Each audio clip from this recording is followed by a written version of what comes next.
Daniel gets it across the face of the goal. Kid Symons comes in with the header.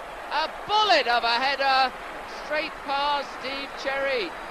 Well, Cherry never stood a chance. I'm delighted to be joined today for a Far Post Header interview with Kit Symons, the former Portsmouth and Fulham, Manchester City and Crystal Palace defender. Kit, pleasure to speak to you today. How are you? Very good, thank you. Nice to speak to you. Good, thank you.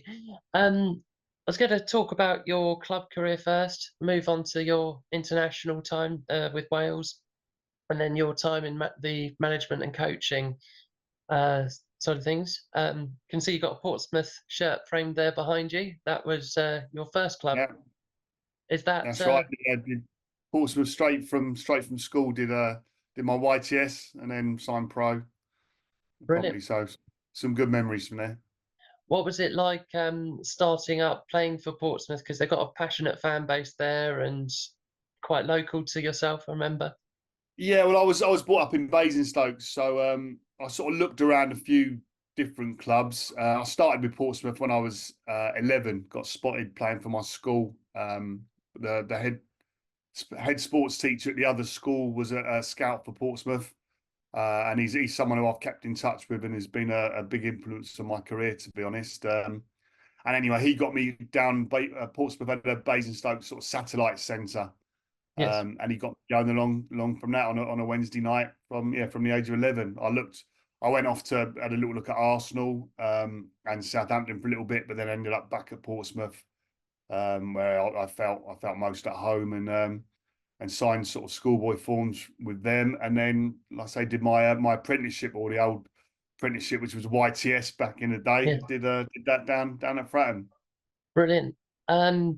Probably one of the most notable times at the club during your time there was the FA Cup run in 1991-92 season. Yeah. The start of the cup run, you played a couple of lower league teams, Exeter and Leyton Orient. Then you got Middlesbrough beat them after a replay, and then you had Brian Clough's Nottingham Forest, and they were a division above at the time. What memories do you have of that game at Fratton Park at all? Yeah, big memories, to be fair. It was actually the night of my 21st birthday party was that night after the Forest game. So obviously it was I say it was a brilliant game. It was a brilliant game for us. I'm not sure there was too much sort of goalmouth action either way, really. I mean, they had a really good team. I remember it was Nigel Clough, Teddy Sheringham up front. They had Roy Keane and Stuart Pearce and players like that. So they had a really strong team. But we managed to keep them pretty quiet, and then Alan McLaughlin scored the goal for us. And I remember we were all absolutely, as you'd imagine, buzzing afterwards to win the quarterfinals at home. I got called up into the chairman's lounge after the game and they knew it was my 21st birthday, so they gave me a present. I remember opening up. We're sponsored by Goodman's, so I opened up this present, and it was a portable CD player, which was quite a big thing, quite a cool thing back in the day. Oh, fantastic! So I got that for my 21st birthday, and then we came in to training on the Monday. Yeah. And we had a big team photos, because obviously everything was geared now towards the semi-final, where we played Liverpool. And so again, loads of photos on the pitch and all the Goodman stuff, and then every player got given a little present, a portable CD player. Apart from me, because I got given one. You'd already got yours. So the tight asses, they gave me a 21st birthday present, but then gave everyone else one on the Monday anyway. So, oh no. I mean, it did make me laugh, but no, brilliant. Like I say, fantastic memories, and we had a really good group of lads. Obviously, Jim Smith was our manager. Yeah. Just fabulous times. And of course, you mentioned the semi-final there. That was the first game. It went to a replay. The first game was played at Highbury, and you were playing Liverpool, the biggest probably of the four teams to reach the semi-final. Others being Sunderland and Norwich. What was it like? How were you feeling as a squad, and yourself, knowing when the draw came out that you'd got Liverpool in that semi? Yeah, well, the other three teams, like you say, ourselves, Sunderland, Norwich are all Championship teams Mm. or league below at that time. So Liverpool were the only top flight team in the semi. So to get drawn with obviously the big dogs, you thought, well, that's our luck, because you would have obviously we were really fancying our chances against either the other two. Yeah. But as it was, we drawn with Liverpool, and we went into the game pretty confidently. We're sort of almost like nothing to lose type Yeah. mentality, and I think it probably helped. We had quite a few. I was, like I say, I was literally just 21. The day of the quarter final, or the day, I think it was actually my actual birthday, was the day after my party was that night. Mm. And then we had Darren Anderton, who was a year younger than me, Andy Orford, year younger than me, Daryl Powell, who was involved a year younger than me. So we had a very young team and Mm. squad. But then with some excellent experienced players who were fantastic for us: Warren Neal, Alan Knight, players like that, Martin Yeah. Cole, like Chamberlain. Yeah. So we had a really nice balance. But I think us young lads probably didn't feel any fear, because we were too young and dopey Sure. to realise quite the magnitude of the game, to be honest. And I think that probably helped us. Absolutely.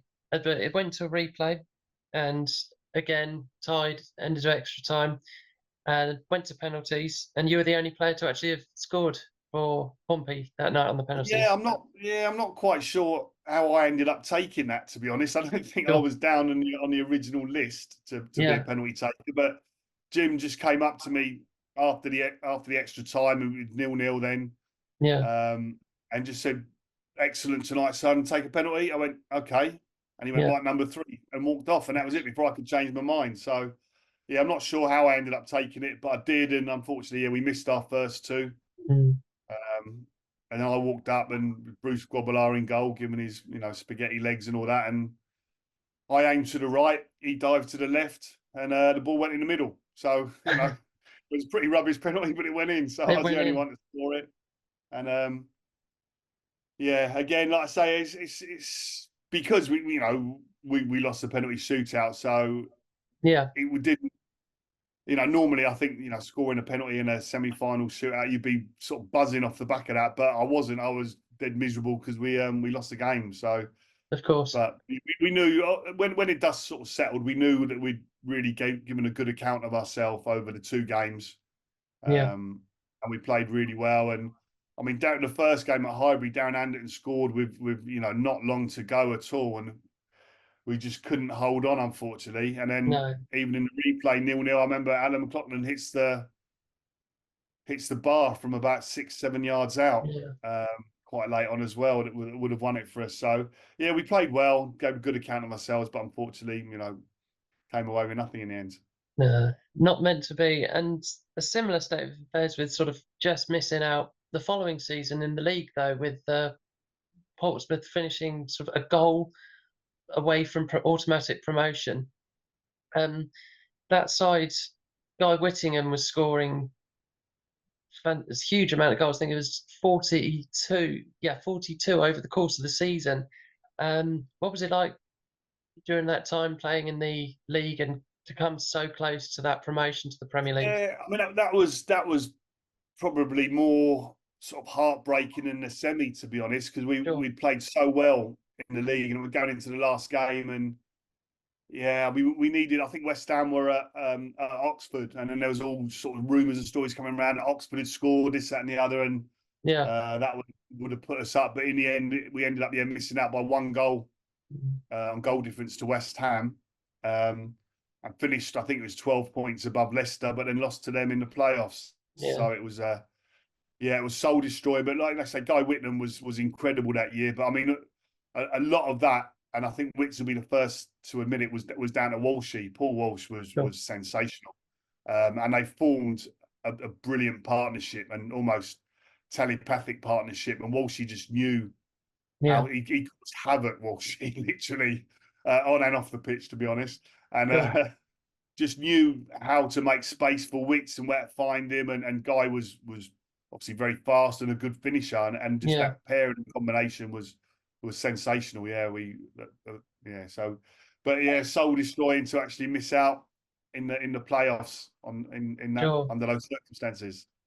Could have been close to another trip to Wembley that just so close, but yet so far. Yeah. But Alan Ball, who was your manager, Portsmouth, I believe, he moved to Manchester City. He came along and signed you in 1995. You played in every league game that campaign, and there were some great players in that team. First one I always mentioned, Georgie Kincladze, who's sort of an icon at Manchester City, a legend, which I think is a phrase that gets used too much, but he was a remarkable player. And you had Niall Quinn and Uwe Rosler as well. That must have been a good team to play for, and alongside those players. Yeah, it was. I mean, you say about Borley. So my debut for Portsmouth, my league debut was Borley's last game as manager. We Yeah. lost 2-1 away to Leicester, and he got sacked after that game. But like I say, he'd had me as a young kid. Yeah. Was youth team manager when I first started training there, and used to take the sessions, and then signed me on as pro and stuff, and gave me my debut. So I'd a lot of history with Borley, and then. Yeah, I mean, that season I played the first game because obviously the Premier League started the week after the Championship, and I played the first game of the season for Portsmouth, and we won at Fratton, and I came home Yeah. and got a phone call from Borley. City had played their last pre-season game before the season started and got beat 5-0 away at Hearts in a pre-season friendly, and he just said, "I want you up on Monday to sign." I was like, "Oh, okay," and that was literally it. I went up on Monday and sort of never came back. So it was sort of quite quick. I mean, there's talk about me going before that, because after Jim Smith left Portsmouth, I was sort of like I realised it was time for me to go then. Yeah. Linked with a few other clubs, Blackburn, I think with Kenny Dalglish I nearly signed for. Sheffield Wednesday, there was a few that nearly happened, but then I knew it was time to go. As much as I love Pompey, like I say, after Jim went, I thought it was probably the right time for me to move, and went to City. And it was, like I say, there were a lot of good players there, but it was a tough time at the club. I mean, we started the season really poorly, couldn't get a win. I think the first 13 games, That's it. Yeah. couldn't get a win, and finally beat Bolton. But we gave ourselves a lot to do. Then we had a brilliant, I think, sort of 6 weeks. When I think Borley manager of the month. And he thought, we'd turn the corner, but then we ended up going down last day of the season. We drew 2-2 at home to Liverpool, and we needed to better. It was City, Southampton, and Coventry all on the same points going the last day. We had the worst goal difference, so we needed to better one of their scores. And I remember we're 2-0 down, goes 2-1, and then I equalised to make it 2-2. Yeah. And then there's again, it was before sort of the mobile phones were like they are now, and somehow like I say, just equalised. And then we got news, or Borley was getting information on the pitch, a draw's enough, will keep us up. So I'm thinking, I've scored the goal that keeps City in the Premier League. I'm going to be a hero. And then Quinny I think was injured or suspended. He comes running down the stairs and no, we've got to win.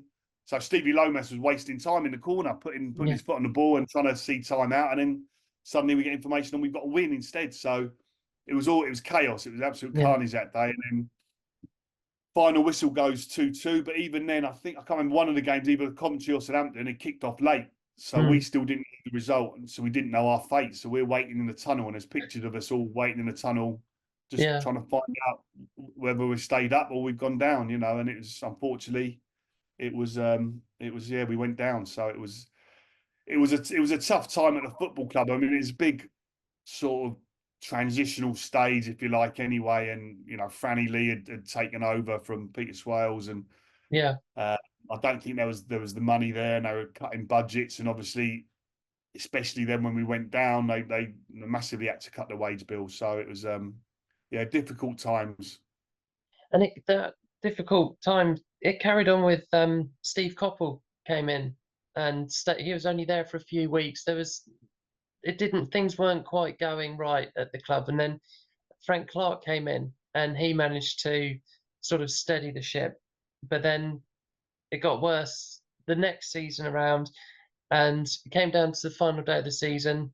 Both Stoke and City were both in the relegation zone, and it went to, I think there were 2 teams above, and Stoke and Manchester City both playing for survival, and there was a lot of trouble that day with Stoke and Manchester City fans.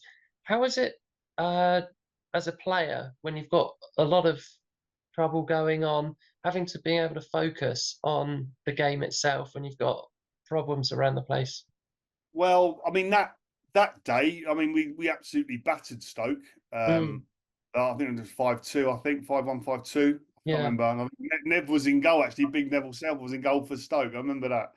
Um, and you like, I remember like we absolutely battered them, and you're thinking how have we not done this all season? You know, we had some good yeah, players, and just but things were going really badly. And like I say, that final day, the noise around, I think it almost got to a stage where it got so bad that nothing more could mm, affect us anymore. But during the course of the season, there was a lot of stuff going on, a lot of noise, a lot of unrest with our supporters, sure. not happy with what's going on at the club.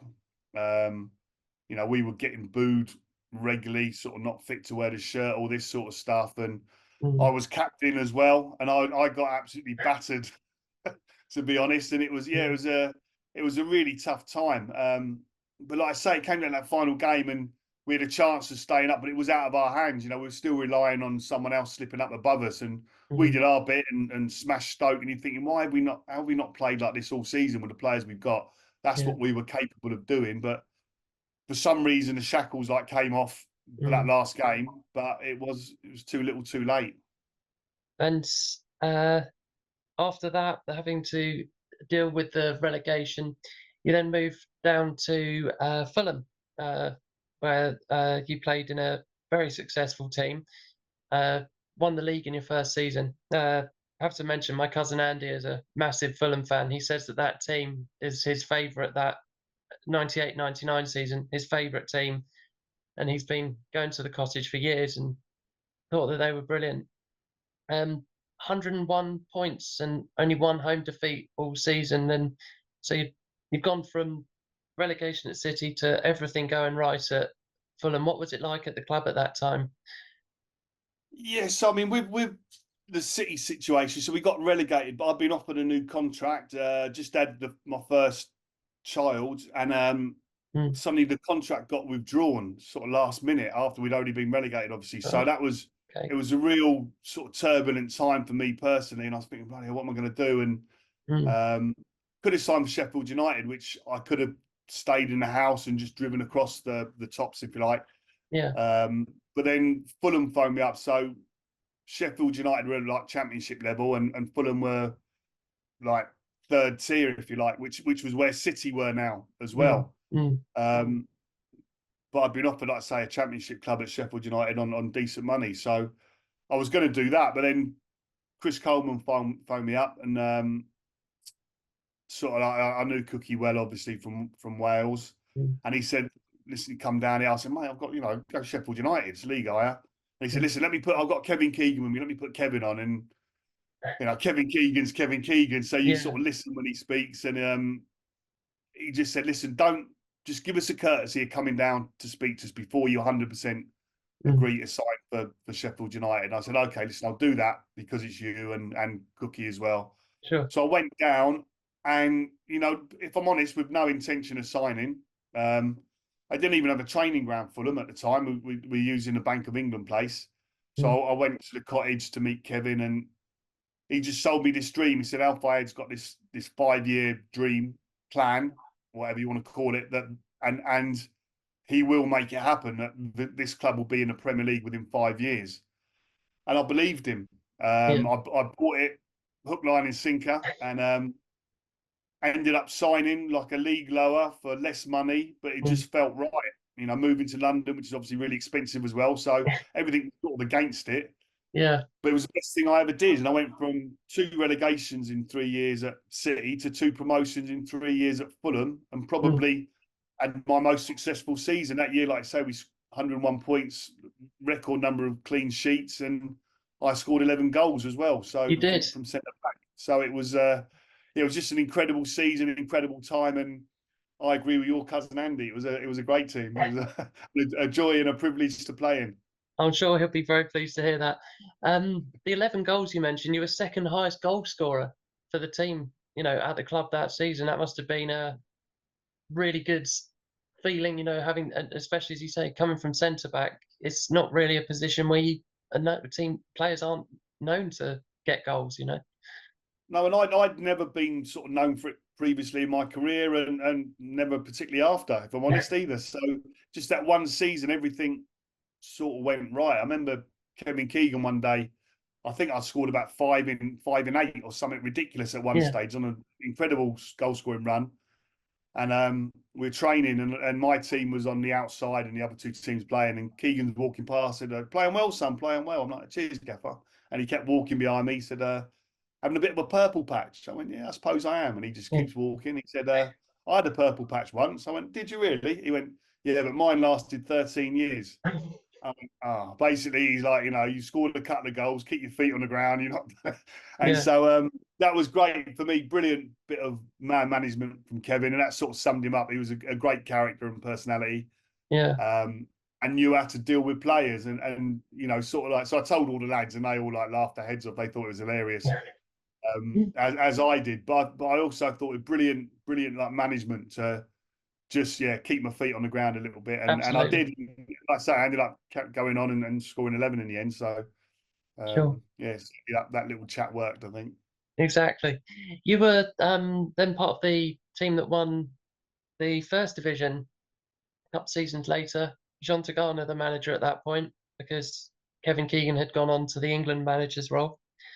And at that point, with that team up in that won the promotion, you had Louis Sahar, Luis Belmorte, Barry Hales, all scoring goals up front. 72 goals in all competitions. So they're just goals going in left, right, and centre there. Um, they were getting so many that you didn't need to get any up front. So, Exactly. I left what are it your all to memories? Louis Saha. Yeah. Exactly. If they're getting the goals up front, then you don't need to get your ones, I suppose. What are your memories of Jean Tagana as manager? Yeah, he was excellent. He came in and sort of changed everything. Like I say, we've been very successful under Kevin, but Kevin then went off and took the England job. Mm, Paul Bracewell took over for a while. And then Tigana came in and just completely changed the way we trained, the way we prepared, the diet, mm, everything. He completely revolutionized it all. And the style of play as well. I remember I think it was our first pre-season game. We played Brentford at Griffin Park. And first half, we're playing out from the back and we're battering them. So second half, they pushed 4 on up against us to stop us playing out. So, as you would expect, Mike Taylor then started kicking it because we couldn't yeah. play out. Tigana went mad. And he went, "Don't play long. Find the next solution. If they push on 4 against our 4 defenders, then find a midfielder or a winger out wide or something." He said, "Don't just kick it hopelessly. We pass, we play all the time." Yeah. And he took the pressure off us massively and encouraged players like myself and Rufus Breather, who were not necessarily known for sort of like silky skills. Suddenly we became like more ball players, and he changed it completely. I mean, also listen, he brought in some very, very good players. We had Lee Clark was already there, who was excellent for us, but Louis Saha was ridiculous that season. I mean, I'm sure your cousin Andy would tell you that as well. He was probably the best performance of any player I've ever seen over the course of a whole season. He was unplayable and literally terrorized the division. He was so Sure. good. He was strong. He could hold the ball up, really quick. He could run over the top, great in the air, good Hmm. skill as well, great strike on him. He literally had everything. He was absolutely incredible, and obviously ended up getting his move to Man United off the back of what he'd done for us. And yeah, because of, as I was going to say, that sort of talent that he had was then rewarded by that move to Manchester United. So he was going places, and it was at Fulham that he showed the best part of his career at that point. After your time at Fulham, you moved across London and went to Crystal Palace. How did that move come about after the Craven Cottage? Yeah, well, we got obviously been promoted to the Premier League with Fulham, and I wasn't playing that much. I was normally on the bench, and I just wanted to play football. So I capped sort of having to go to see Tigana, who I got on very well with. Yeah. and basically like nagging him to let me go, because he was all about obviously the silky soccer and all this, and we had, like I said, we had some brilliant players, but he also realised that the team spirit that Keegan had sort of brought in with the help of Frank Sibley back then, Yeah. was brilliant, was incredible, and was a huge factor. So he wanted to maintain that, and obviously I was, got on well with everyone at the club and all the other players and stuff. So he realised people sort of like me were important to have around, even though he wasn't going to play me that often. So, I'm like, listen, I came for a free transfer. You know what I mean? I've helped with 2 promotions. Yeah. Just let me go. If you're not going to play me, let me go. And I had to keep sort of badgering him and nagging him to let me go. And in the end, he did. He let me go to Palace. And I don't know what the fee was, but like I said, I came for a free transfer and Yeah. had helped with the promotions, and only got a bit of money for me. So I think they did all right out of it in the end. And I went Definitely. to Palace. Yeah, Steve Bruce was the Palace manager, and the deal was going through. He tried to sign me. He was Sheffield United when I nearly went for them before, and he tried to sign me at Huddersfield as well before that. And he sort of went just as I was signing, he went to Birmingham. And then Trevor Francis came in. So my deal carried on. Although I was going to be Brucey's signing, I became Trevor Francis' first signing in the end. Went across to Palace and played for them. After a couple of seasons, you started the 03-04 season, played half of the campaign up to the end of the year, but then you were out for the rest of the time. But you were assistant manager at that time. Well, I picked up a bad injury.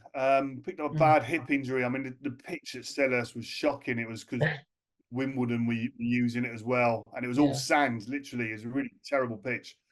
And I've got an injury due to the pitch, really. The tear in my hip joint, but it got misdiagnosed. So I had a couple of different operations that I didn't need. Oh dear. Did all my rehab, kept breaking down. And then eventually got it re-scanned after goodness knows how long, and they saw a tear in the hip joint, a labral tear. And then they looked at the original scan and went, "Oh yeah, you can see it. You can see it in here now." So it got like misread my original scan. And like I say, I had a Gilmore's groin, a hernia operation, an adductor tenotomy operation as well, where they severed the adductor, and I didn't need any of them. So then I had to go in and get the actual hip operation that I needed all along. But all this time out and all these different operations and stuff didn't do me a lot of good, really. And I was struggling a bit after that, to be honest. I was never quite the same again. And I took over as player caretaker manager at Palace for a little while after Steve Kember got sacked. It was a great guy, Kember, because him and Terry Bullivant were taking the team. But we weren't doing particularly well, and I remember we got beat 5-0 away to Wigan, where I was sub. And then we came in on the Monday, and Simon Jordan, who was the owner and chairman, just came down to the training ground, sacked Bully and Stevie Kember, and called me in. I think I was 31 then, 32 maybe tops. And he said, "I want you to take over as player caretaker manager," and sort of that was it. So I had a little spell of that, which I quite enjoyed. I used to put myself on as sub for the last 5 minutes if we were winning, and clap the crowd, make sure we won, and it was quite good fun, to be honest. Brilliant tactical substitution. Yeah, exactly. But it worked quite well, and results really picked up. And we that season, then Dowie came in after I think I had like 12 games or something, and Dowie ended up coming in as manager, and we ended up getting to the playoffs and winning the playoffs. And so I then became player, assistant manager, and then we won the playoffs, beat West Ham in the final at Cardiff. So then we're in the Premier League. My contract had then run out as a player. I could have gone on and played like maybe Championship or probably League One, but I knew I was struggling with my hip, like I say. So I got offered, then Dowie offered me to be assistant in the Premier League, but on a non-playing contract. So I had to weigh it all up, and I thought it was too good an offer to turn down. And I knew if I had to continue playing, I was just going to sort of keep damaging my body basically, and Sure. I couldn't perform levels that I'd been used to, and it was sort of soul destroying really when your brain's telling you to do something Yeah. and your body couldn't do it. Must It be was tough. awful. So I made the call to become assistant manager in the Premier League, and again I've got no regrets really. It's the right thing to do. With the playoff final and having played for the first part of that season, it must have been quite difficult watching your teammates who you were playing alongside, then playing at it wasn't Wembley, sorry, the Millennium Stadium and winning the playoffs. Or was it a rewarding thing being able to be at the touchline, being the assistant? No, it's like I say, I knew where my body, I was struggling, and so just to Mm, be part of it was brilliant. And they were all my mates, my teammates as well. Although I'd sort of gone to the dark side now, onto the staff a bit more. It was they were all my mates, and it was a great group of lads. And like when I was caretaker manager, my mates, and they performed yeah, brilliantly for me. And it's basically the team that I put in my last game. We beat Reading 3-0, my last game in charge, and that was basically that team that went and won the playoff final. So it was it was all my mates. So no, yeah, it was more. It wasn't a lot of bittersweet. It was all sweet, and beating West Ham as well made it a bit of course, special, and it was a great occasion. of course. Speaking of great occasions, there could be no better uh, accolade or reward for a footballer than to play for their country. And you represented Wales, played over 30 times, and you played for them because your father's Welsh. Uh, Well, yeah, everyone in my family. So my mum and dad, my brother, all my aunties, uncles, everyone's from yep. Cardiff, and that mum and dad had to move with. Dad worked for the AA, which is Mhm. the Automobile Association, not the alcoholics, just to point that out. He moved with work to the headquarters, moved from Cardiff to Basingstoke, and I was born the year after. So yeah, literally everyone in my family was Welsh, and yeah, my nana would have killed me if I'd have played for England. So it was always from an early age I wanted to play for Wales, and I was lucky enough to do it. And uh, I hate to mention the one, but the Romania game when you were part of that team that got so close to USA '94. What are your memories of that game? Yeah, it was. So I started the game, and I remember Hadji, I think, scored against Nev from. It was rainy, wet night, and he's like a goal that Nev 99 times out of 100 would save, and the ball sort of squirmed in under him a little bit, and we're like, oh no. But then we got ourselves back into it, and we're sort of chasing the game a little bit. I remember I got subbed off then, and Jeremy Goss came on for me, and then Mm, we got a penalty, and Paul Bowden like hit the bar with a penalty, yeah, which was the defining moment in the game, if you like. And yeah, again, it wasn't to be. And I remember we, in the change room sort of afterwards, absolutely distraught. And the news comes in that some poor guy had died in the stand. Someone shot a flare across the pitch, yeah, and some guy died. So it's sort of, we're all feeling sorry for ourselves because we lost a game of football, albeit, we could have gone to the World Cup finals, but some poor bloke had lost his life. So it put things into perspective a little bit. absolutely. It was. I was watching the highlights of it last night just so I could, speak about the game. Um, and obviously there was that tragic news at the end of the game that it sort of changed the whole, as you say, changed everything as a result of it, although it being a generation defining game, in that Wales was so close but didn't quite make it, to just as almost like the side story to what had been a terrible end to the evening. And Exactly. Yeah. with a generation of Wales uh, internationals, you had the Ryan Giggses, Dean Saunders, Ian Rush, Gary Speed, all these wonderful players who just didn't quite get to play in an international tournament.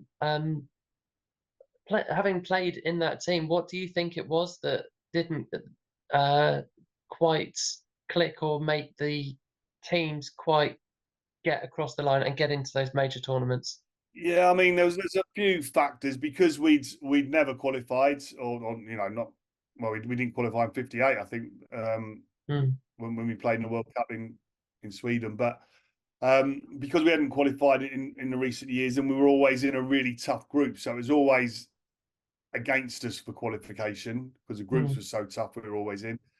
But then, yeah, there were things I think with better organisation, that group of players were certainly good enough to go and play in a major finals, and it's a real shame.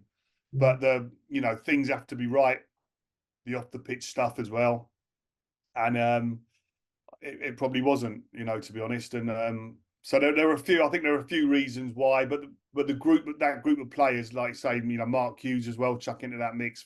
Of course. For example, fantastic player. So there was, and Big Nev was probably the best goalkeeper in the world at some of that time. So it was such a shame they never made it. Well, we never made it. I was a player with them and would have loved to have played in a major tournament. But obviously, subsequently getting into the management coaching side of it, I've been lucky now to go to three major finals with Wales, which I say I would have loved to have done it as a player, but to be able to do that as assistant has been incredible. It's almost like you're reading my notes that I've got next to me, because that was tying on to the next question. Going into international and coaching, what's it like with the coaching side of things, being an international football as opposed to being a player who comes in and represents the country, plays in the matches, the friendlies, the qualifiers, and then in comparison to being part of the coaching staff? Yeah, I mean, completely different. As soon as you sort of go to the other side and become part of the management staff, you realise the work and the detail that actually goes into everything. I mean, with Wales, like certainly in the early days, I was still doing work at Fulham. I was I don't know if I think I was 18, doing the under-18s manager when I first started being assistant with Wales, and I went up to the under-21s. And then unfortunately for me, I had to, just as we were qualifying for 2016, I mean, my last game as assistant, we beat Belgium in Cardiff 1-0. Gareth Bale scored. And that was a game. It wasn't mathematically the one that qualified us, but effectively that was a game that qualified us. But I'd just been offered the Fulham manager's job on a full-time basis. I'd done it caretaker and been to games, but I'd been offered the job on a full-time basis and had to give up the Welsh job. So that was a bit of a blow. Like I say, it was just as we were qualifying. And then I ended up getting sacked as Fulham manager. And, so for 2016, Paul Trollope had come in to take my place then with Wales. And so for 2016, I wasn't assistant. I was, I'd done all or 3/4 of the qualifying, but didn't go to the finals as assistant. I went over to do the opposition scouting. So I was over there in France, and it was a brilliant experience. But and I met up with the team every time they changed camp for a different game or whatever. But unfortunately, I wasn't actually assistant then. But then after the finals, I went back in. Trolls ended up going to become Cardiff manager for a short spell, and I went back in as assistant, and then left with Chris, obviously, to do Sunderland, and then we went to China together, and then Greece, and then Robert Page, who I played with for Wales, called me up just before the last Euros. He'd sort of temporarily taken over from Ryan Giggs at that stage because of the situation there, and asked me to come in. So I went straight off to Baku, basically, with Wales for the 2020 Euros, which was obviously held in 2021 because of COVID. And was part of the coaching staff for that one, which was brilliant, great experience. And then obviously went up to the World Cup with Wales to Qatar as well.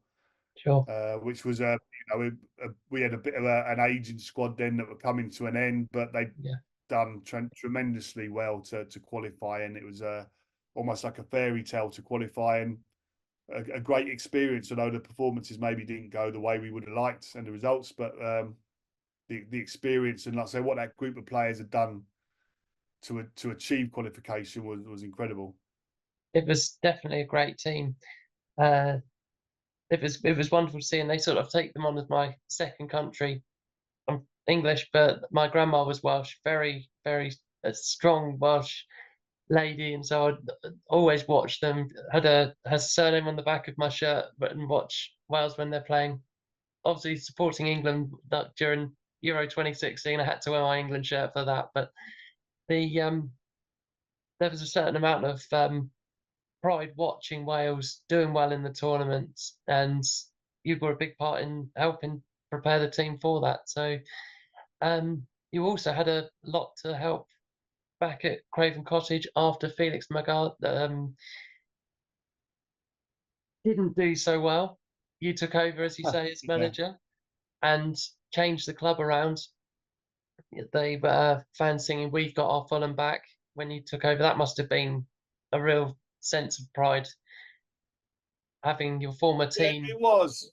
It was, and like I say, it was in a mess. I mean, the club had been allowed to go into free fall and get it was in a real mess, which was such a shame because it was, as a club close to my heart. I had 3.5 seasons as a player there, and had been then back sort of scouting for Roy, doing the European stuff when they got to Europa League final, and then working in the academy, doing the 18s, the 21s, and then finally first team. So I had a lot of history with the club, and it was breaking my heart to see the state it had been allowed to get into. And the Fulham fans were all singing, like you said, we want our Fulham back. And then after a spell, they were singing, "We've got our Fulham back." So that was like a real, as you say, real proud moment. I mean, it didn't end the way I would have liked it to. Obviously, I ended up getting sacked, as most football managers do. But I look at it and I think, did I leave it in a better place than I took over? Well, I think that's quite clear for anyone to see. Especially, Yes. I mean, it wasn't hard. It was such a mess when I did take over. But no, I'm delighted. It's a great football club. I'm pleased to see it doing so well. And I like to think I've played my little part in that. Definitely so. 2 promotions and then taking over and helping with the, like I say, the changing fortunes and also the background academy and the under-21s. I'd definitely say you would have been a good influence at the team. And you followed Chris Coleman, as you mentioned earlier. There's a final question, just because I've always been interested about how football is played abroad. As you say, you were over in China and also in Greece. How is the game different over there? What's the approach over in China and in Greece to the game? I mean, the politics of the different countries and the associations will come into play, obviously. But other than that, it's a lot of people told us when we China, especially, you've got to treat the players in a certain way, and we sort of didn't. We just felt like our approach and our way is being sort of fair and honest with everyone. We had a good way of working, which we explained to the local boys, and all our presentations we got split partly in English, and the other side of it was done in Mandarin. So the local boys, so I think for a long time everything was about the foreign players, and especially in China, all the top players from we had Mascherano and Lavezzi and Hernandez, Brazilian, who spoke for Juventus, as our 3 foreign players when we first went there, who were great, incredible players. But you can't do it without your local